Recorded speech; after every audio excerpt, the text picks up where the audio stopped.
the one factor that's going to be most important for us, I think, is just going to be the poise in those tight games. You know, as I look back at my time at Army and the teams that you would consider to be, you know, very, very successful, those are the teams that won the one-goal game. And it's hard to point at like what it was or why they were successful there.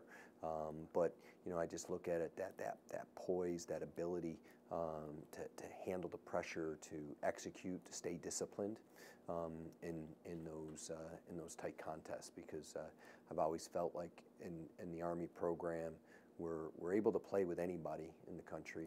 And you know, when I look up and down our schedule, I know anybody's capable of taking it to us. So you know, bringing it at a high level, and then winning those one-goal games. I can just say this: if the fall was an indicator, there was a confidence that I think our guys played with, but what I was really pleased with is I felt like they were pedaling downhill, you know, so when things were going well for us, the way they handled small successes throughout the fall as they pushed for more. So I was really pleased with that, and you know, if we can continue to do that in the spring, and maybe people would look back and say, hey, 2017 was a springboard. And there may be some truth to it, but it's a new group, new set of people. There's a lot of great players that are missing from that 2017 team, which gives opportunity for some guys that maybe we don't know as well right now to step up and make plays.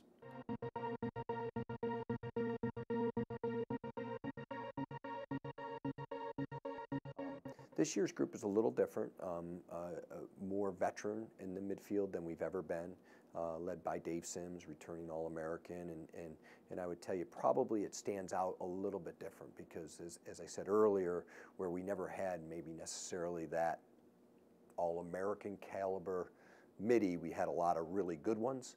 You know, Dave is certainly of that ilk. He's a tremendous player, great offensive player, strong, physical, and you know, but he's not going to go alone there. Ted Glesner is a guy who's been contributing for us in a big way for 4 years. Matt Donovan.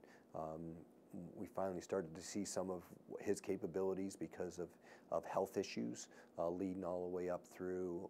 Austin Colvin is another guy who's been a great contributor for us throughout. So you know, some of those and others are gonna be guys that are gonna, you know, have to make a big impact for us in order for us to be successful on that end of the field. Well, I would tell you, AJ Barretto had some tremendous coaching throughout his career. He came to us as a very as complete a project as maybe we've had from a high school. You know, he really had a great grasp of the game, a poise that it was uncommon for a young person, and particularly at West Point, somebody who's dealing with so many other things, to be as steady as he was at that time was pretty impressive. With each passing year, we've just seen a little bit more leadership of the defense. His clearing game has continued to impress us throughout the fall. I thought that was something that definitely improved last year. So we're excited, you know, to have him back and you know, starting for his third year.